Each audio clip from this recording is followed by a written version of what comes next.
Kita hilangin background foto ini jadi kayak gini, tanpa pakai Canva Pro, langsung aja tutorialnya.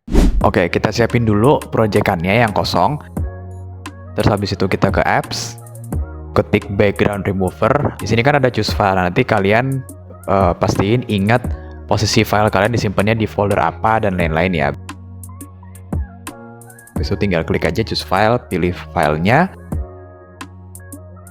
Habis itu tinggal remove background. Nah, nanti dia akan ke-remove sendiri jadi kayak gini. Udah deh, nanti kalian bisa tinggal kreasin aja editan-editan kalian. Dan ini gratis ya, nggak harus pakai free trial Canva Pro, jadi gampang banget.